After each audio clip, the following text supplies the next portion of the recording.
वैसे कंफ्यूजन कम हो रहा है, कंफ्यूजन बढ़ रहा है। सुप्रीम कोर्ट ऑफ पाकिस्तान की जो नई एस्टेब्लिशमेंट आई है और उससे कोई मामला ठीक हो रहे हैं, मामला खराब हो रहे हैं, क्या हो रहा है? नई इस्टेब्लिशमेंट तो नहीं है, वही पुरानी इस्टेब्लिशमेंट है। जस्टिस याह्या अफरीदी उन जजेस में शामिल हैं जो पुराना जुडिशल कमीशन था उसके अंदर जजेस की अपॉइंटमेंट के हवाले से वो मौजूद रहे हैं। और फिर जेसीपी की मीटिंग के अंदर जब आईनी तरामीम के हवाले से बात हुई थी तो जस्टिस याह्या अफरीदी ही के कहने के ऊपर जुडिशल कमीशन ऑफ पाकिस्तान का इजलास मौखर किया गया था। यही आईनी तरामीम के हवाले से हो रही थी ना, तो ये कहना कि उनको वो इस अमल में हिस्सा नहीं, कोई नई इस्टेब्लिशमेंट आ गई है, मेरा ख्याल में ये एक अजीब सी बात लगती है।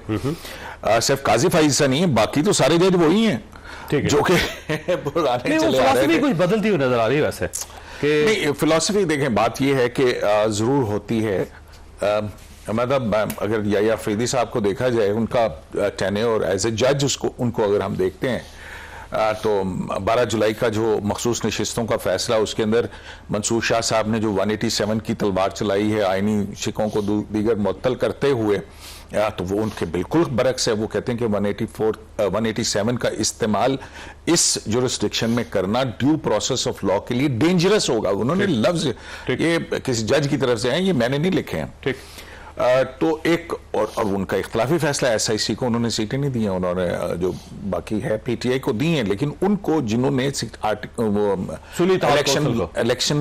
इलेक्शन एक्ट का जो सेक्शन 66 है जिसके तहत जिनके पास पार्टी टिकट था उनको उन्होंने दिया। ठीक हो गया 39 लोग। हाँ, और फिर जो है जस्टिस याह्या अफरीदी ने वही practice and procedure act as amended on 2024 उसके तहत ही जेसी बुलाई है, जजेस कमेटी, जिसमें मुनीब अख्तर साहब को शामिल किया गया और मंसूर शाह साहब को।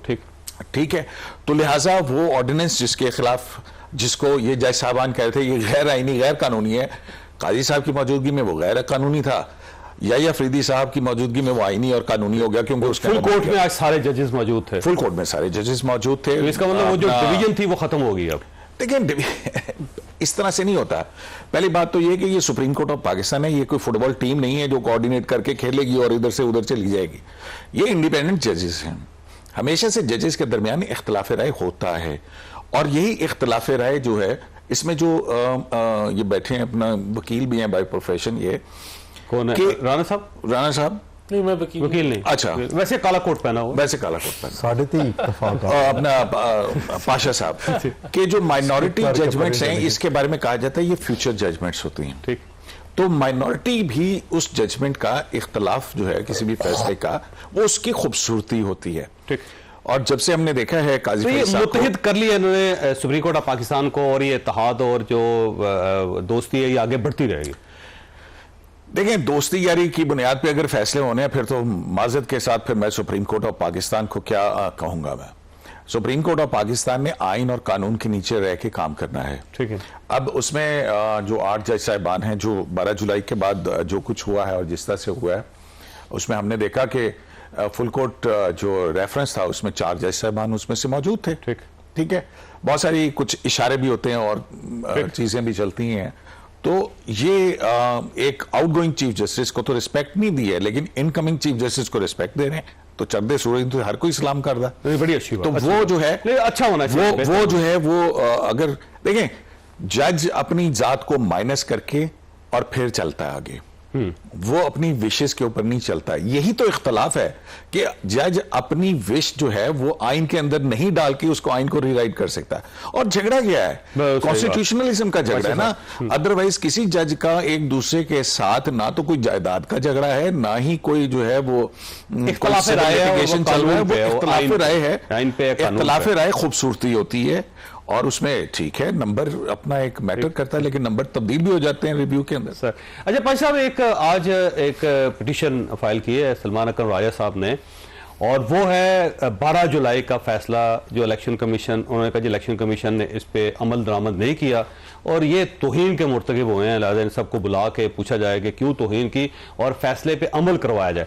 ये जब बेंच बनेगा तो उससे भी पता चल जाएगा कि सुप्रीम कोर्ट ऑफ पाकिस्तान की थिंकिंग क्या। देखें, पता नहीं अब जजेस किस तरीके से देखते हैं, क्योंकि जब ये 26th अमेंडमेंट हुई तो उसके बाद जनाब जस्टिस मंसूर अली शाह साहब ने एक बेंच की क़यादत करते हुए 2-3 केसेस ऐसे थे जिसमें कोई कॉन्स्टिट्यूशनल इशू था, तो उन्होंने सुनने से इनकार कर दिया और साथ ये रिमार्क्स दिए कि ये चूँकि अमेंडमेंट आ गई है तो ये कोई आईनी बेंच ही सुनेगा। अब क्या ये जो इशू है 12 जुलाई वाला, ये कॉन्स्टिट्यूशनल है या नहीं है? सबको पता है कि इट इज़ कॉन्स्टिट्यूशनल मैटर। ठीक, आईनी है। तो अब उसको नहीं आईनी तरमीम के तहत जो है 185 के तहत से एनरूट हुआ है ना। हाँ, 199 की अपील है और फिर 185 वही ना, 185 के तहत हुआ है, बिल्कुल यही बात है, लेकिन वो है कॉन्स्टिट्यूशनल। ठीक, प्योरली कॉन्स्टिट्यूशनल। तो मेरा नहीं ख्याल कि आईनी बेंच पे जाएगा कि अब ये सुप्रीम कोर्ट ऑफ पाकिस्तान सुनेगी। अगर जस्टिस मंसूर अली शाह साहब के पहले दिन या दो आखिरी जो बाकी 2 दिन थे उनमें जो उन्होंने रिमार्क्स पास किए और वो भेज दिया, उसको पेंडिंग कर दिया कि इस पर हम डिसीजन नहीं लेते, मीनिंग देयर बाई कि कॉन्स्टिट्यूशनल बेंच ही उसकी समाअत करेंगे, अदरवाइज तो लगता नहीं है कि ये ठीक हो। मैंने ब्रेक लेने राज साहब आपके पास सवाल छोड़ के जा रहा हूँ। कैसे बनेंगे अब? क्या जी?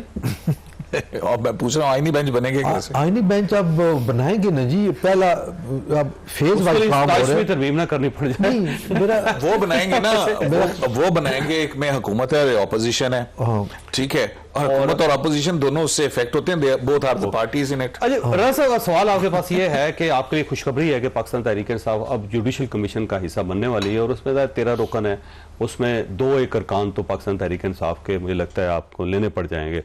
तो अब अगर वो उसमें शामिल होते हैं तो आपकी तो जीत है और उससे तो सिस्टम आपका ठीक हो जाएगा। छोटी सी ब्रेक के बाद दोबारा हजरत प्रोग्राम में दोबारा खुश आमदी। वैसे राना साहब, वैसे आपको मुबारक हो, अब तो पाकिस्तान तहरीक इंसाफ मान गई है वो जो जुडिशल कमीशन है 13 रुकनी, उसके अंदर पाकिस्तान तहरीक इंसाफ बैठेगी, जजेस का तकर्रुर होगा, जजेस की एलिवेशन होगी, जजेस का एहतसाब होगा। तो यही आपका टारगेट था, पाकिस्तान तहरीक इंसाफ अब आपके साथ है, मुबारक हो आपको। देखिए, हमारा तो पहले दिन से यही मौक़िफ़ था कि ये जो आईनी तरामीम है ये अपोजिशन को भी आवाज़ दे रही है। कल हमने भी अपोजिशन में जाना है, तो हमें भी पता है कि अगर हमारी आवाज़ जो पार्लियामानी कमेटी हो जिसने चीफ जस्टिस को सिलेक्ट करना है वहाँ भी होगी अपोजिशन की आवाज़, जुडिशल कमीशन में भी आवाज़ होगी। और मेरे ख्याल से ये इनको रियलाइज़ अब हो रहा है कि ये इतनी भी बुरी आईनी तरामीम नहीं है बल्कि बड़ी अच्छी है, तो वो इनका हिस्सा जो है वो इनकार कर रहे हैं उसको देखिए, मान नहीं रहे। देखिए, ये तो तनख्वाहें भी ले रहे हैं पार्लियामेंट से, वहां उनके हॉस्टलों में भी रह रहे हैं, सारे मराद भी ले रहे हैं और कहते हैं ये जाली पार्लियामेंट है। तो ये तो इनका जो दोगलापन है वो तो मैं समझता हूं कि हर लम्हे, हर पल, हर मोड़ में नजर आपको आएगा। और यू टर्न लेना और हर मौक़िफ़ के ऊपर 4 अपने पॉइंट ऑफ व्यू रखना, जौन सा जहां फिट होता है वो कर लेते हैं। तो ये उसके मुताबिक चल रहे हैं, एन मुताबिक चल रहे हैं। हम तो फिर भी इनको वेलकम करेंगे कि ये जुडिशल कमीशन में आके बैठे। और देखिए, मैं यहाँ एक और बात मैं करना चाहूंगा। देखिए, हमारा कि आईनी बेंच का सरबराह कौन होगा, आईनी बेंच में कौन होगा, इससे हुकूमत का कोई लेना देना नहीं है। देखिए, ये जुडिशल कमीशन बना दिया, आपने पूरा ऑर्डिनेंस लेके आए थे, आइन ले आए, आपको लेना देना नहीं तो क्या जरूरत है? आइन ले आए ना, अब आइन ऑटो पे चलना है। अब हम इसको जो है वो मुतनाजा करें कि फलाने को लगना चाहिए, फलाना नहीं लगना चाहिए, वो बहुत अच्छा है, ये बहुत अच्छा नहीं, हमें करना चाहिए। मुतनाजा तो आपने किया था। नहीं, हमने नहीं किया ना, अब तो आइन आ गया ना, मैं तो आपकी बात कर रहा हूं, आइन आ गया, इसके ऊपर जो है जो भी जुडिशल कमीशन लगाए, हमें नहीं पता कौन लगेगा, ABCDEFG जो भी लगाए, हमें उनको कबूल करना चाहिए। ठीक है, और आप मुतमईन हैं? मैं मुतमईन हूं। लेकिन राना साहब जो है ना, वो सबसे ये पूछे जुडिशरी रिलेटेड कुछ कानून साजी आ रही है सेशन दोबारा प्राइवेट में? और हाँ, और भी आ रही है कोई? देखिए, ये इसको रद्द तो कभी भी पार्लियामेंट में आपको करना ही नहीं चाहिए। उसकी वजह ये कि पार्लियामेंट तो रखें, एक बार मुतमईन हो जाए, जो करना करें। जो पार्लियामेंट का काम है वो पार्लियामेंट ने करना है, उसमें नहीं रुकना पार्लियामेंट ने। अब उसको आप कहें कि या तो पार्लियामेंट को ताला लगा दें कि भाई कोई आईनी तरामीम नहीं आएगी, आप कोई बिल नहीं पास करेंगे, कोई कमेटी नहीं चलेगी, तो फिर जब भाई बनी पार्लियामेंट इस काम के लिए, तो मैं इसको कैसे रद्द करूं? जो गलती है उसको ठीक करते रहना चाहिए। बिल्कुल करते रहना चाहिए। राना सनाउल्लाह साहब ये कह रहे हैं कि 26 में कुछ रह गई चीजें, उसको हम ठीक करेंगे 27 में, और 27 में भी रह जाएंगे, 28 में करेंगे। देखिए, ये तो एक चलता, मैं इस चीज को मैं हतमी तौर पे तो नहीं कह सकता। देखिए, अब जो पार्लियामेंट है, अगर वहां कोई कंसेंसस डेवलप होता है और वो 2/3 हो, तो पार्लियामेंट का राइट है कि वो आईनी तरामीम करे। और अगर पार्लियामेंट समझती है कि कोई एक्ट आपने बिल पास करना है, तो वो भी उसका राइट है। तो देखें, सिंपल मेजॉरिटी के साथ तो हम ये कहें कि पार्लियामेंट अपना राइट क्यों प्रैक्टिस कर रहा है? हाँ, ये जरूर है कि अगर आप बार बार एक चीज को छेड़ेंगे उस पर तनकीद होगी।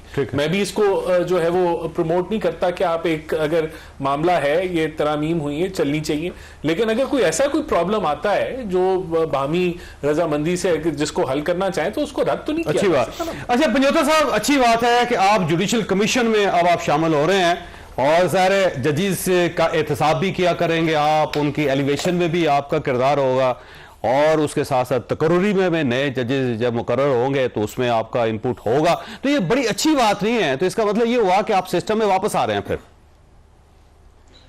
देखिए, पार्लियामेंट के अंदर बैठना या किसी कमेटी के अंदर बैठना उसका मतलब ये नहीं है कि कोई ऐसा अमल, कोई गैर कानूनी अमल हुआ है या गैर कानूनी काम हुआ है या गैर आईनी काम हुआ है तो हम ये कह रहे हैं कि हम उस चीज को सपोर्ट करें। अब आप देखें ना, पार्लियामेंट जहाँ बात की जा रही है, जहाँ पर फॉर्म 47 की हुकूमत की बात की जा रही है, कहते हैं हमारा इख्तियार है, हमारा हक है, हमारा राइट। भाई आपको आवाम ने वोट ही नहीं दिया, आप अपने वार्ड हारे हुए हैं और एक सूबे की नुमाइंदगी जहां पर सेनेट का इलेक्शन ही नहीं हुआ, मखसूस नहीं, वो अगर देखी जाए वो भी हमें नहीं दी गई। नहीं, वैसे फॉर्म 47 के दरमियान बैठने लगे आप जुडिशल कमीशन दोनों अवानों में तो हर तरफ से दाएं बाएं आपके फॉर्म 47 ही हो गए। इख्तियार आ गया, जो 17 सीटों वाले हैं जो कह रहे हैं जी कि हमारे पास इख्तियार है कि हम आइन के अंदर तरमीम करेंगे। ये तरमीम नहीं है, ये आइन को डीरेल किया गया है, ये अदलियत के ऊपर हमला किया गया है और यहाँ पर हुकूमत है वो बेनिफिट्स क्यों ले रहे हैं फिर? कौन बेनिफिट ले रहा है? क्या हम चीफ जस्टिस लग गए हैं? क्या हम अब तो जुडिशियल कमीशन में बैठे हैं ना सर, ये बाई प्रोडक्ट है उस तरमीम की। नहीं, देखें, जुडिशियल कमीशन के हवाले से जो हमारी पॉलिटिकल कमेटी है उसने राय दी है, क्योंकि जो जजेस हैं उनकी तैनाती हाई कोर्ट के अंदर, सुप्रीम कोर्ट के अंदर, और राय जो है हमारी वहां पर जरूर इनपुट होनी चाहिए, क्योंकि लॉ ऑफ लैंड तक है जब तक उस लॉ को वापस नहीं किया गया। तो जब वापस नहीं होगा तब तक वो मुल्क तो चल रहा है ना, वो उसके मुताबिक चल रहा है। तो लिहाजा हमारी तो स्ट्रगल है, हमारी ग्राउंड है, हम सपोर्ट नहीं कर रहे, हम इसके जाज हैं। अच्छा ये फरमाए सिद्दीकी साहब कि ये आपको यू टर्न सा महसूस होता है पाकिस्तान तहरीक इंसाफ की तरफ से, या फिर कोई रियलाइजेशन है कि अब वो जुडिशियल कमीशन में भी बैठ रहे हैं और बाकी मामला अब सुप्रीम कोर्ट ऑफ पाकिस्तान को भी एक्सेप्ट कर लिया है, जस्टिस याहिया अफरीदी साहब को भी एक्सेप्ट कर लिया है, 22 जुलाई की जो फैसला है उसके खिलाफ अब एक पिटिशन भी कर रहे हैं। तो मेरा ख्याल है ये रियलाइजेशन हो गई है पार्टी को कि हमने कोई माजी में बेहतर फैसले नहीं की। नहीं, देखें, गलतियों से ही इंसान सीखता है और उसको सीखना चाहिए, और अगर वो सीख रहे हैं तो मेरे ख्याल में ये बहुत अच्छी बात है, जमहूरियत के लिए अच्छी बात है। देखें, आज की ऑपोजिशन कल की हुकूमत हो सकती है और आज की हुकूमत कल की ऑपोजिशन जा सकती है। यही बात है, यही बात बहुत पहले समझ जानी चाहिए थी जब वोट ऑफ नो कॉन्फिडेंस हुआ था। 150 सीटें हों आपके पास, 80% पाकिस्तान पे आपकी हुकूमत हो और आप पार्लियामेंट छोड़ के और चले जाएं, वॉक ओवर दे दें आप, ठीक है, और फिर उसके बाद जाके जो रही सही बचत थी वो भी असेंबली तोड़ के जो है वो कसर पूरी की, और आज उसका नतीजा ये है कि अडयाला के अंदर अकेले बैठे हैं। अब इनका प्रॉब्लम जो है ना वो बहुत ज्यादा मुश्किल हो गया, क्योंकि जाहिर है कि अगर ये फॉर्म 47 का हवाला नहीं देंगे, मैं पूछूं इनसे कि बाकी एमएनए कौन से फॉर्म के तहत बैठे हैं, तो वो भी फॉर्म 47 के साथ ही बैठे हुए हैं। तो लिहाजा ये एक सारे एमएनए फॉर्म 47 तो एक कंफ्यूज करने के लिए ना एक थोड़ा सा वो चलता है, मतलब कई ऐसे लोग हैं जिनके फॉर्म 47 पे पार्टी को इतराज है। पार्टी को इतराज सारे फॉर्म 47। और फिर आपको मजे की बात बताऊं, अभी ओथ टेकिंग सेरेमनी के अंदर जब याहिया साहब की थी तो वहां पे अली अमीन गंडापुर साहब मौजूद थे और जो कह रहे थे कि अगर ना बनाया मंसूर साहब को तो हम मुल्क जाम कर देंगे पूरा। जब उनसे पूछा गया कि जनाब वो तुझे मुल्क जाम करना है, तुझे इतने बैठे हो, तो उन्होंने कहा कि जी जिनके लिए हम थे उन्होंने एक्सेप्ट कर ली थी, साडा की मसला है, हमारा क्या मसला है इसमें।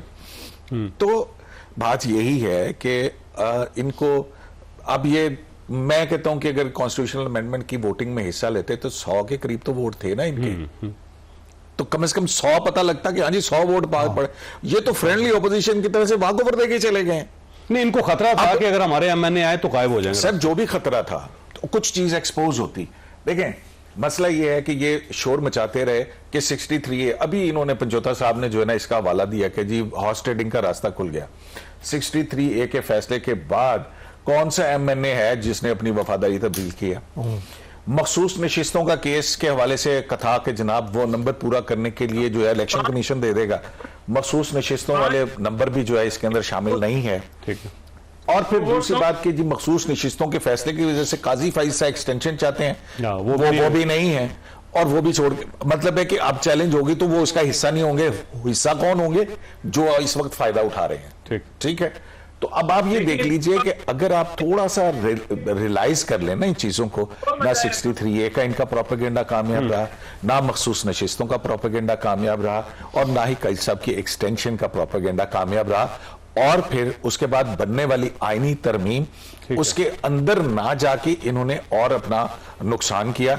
अब रियलाइज हो रहा है कि वो, अब मुझे इनसे पूछें जरा, मखसूस नशिस्तों का केस तो इनका है, ठीक है ना, ये दरखास्त भिजवा रहे हैं, वो चाहे SIC हो या दरखास्त ना जाने वाली PTI हो, कमल शोजब जो कि जिनकी रिजेक्ट हो चुकी भी है, उनके वकील जो है कंटेम्प्ट ऑफ कोर्ट डाल रहे हैं। मतलब एक जो तजादात की और उलट बाजियों का जो है ना अपना एक ऐसा शख्स आना है कि बस अब बेसिकली कंफ्यूजन है, और उस कंफ्यूजन को क्लियर होना चाहिए। अब जो है ना, नजर नहीं, अब मुझे एक लफ्ज कहने दें कि अब इनकी ख्वाहिश ये है कि शलवार से लास्टिक निकालेंगे, गुलेल बनाएंगे और चिड़िया उड़ाएंगे। ठीक हो गया।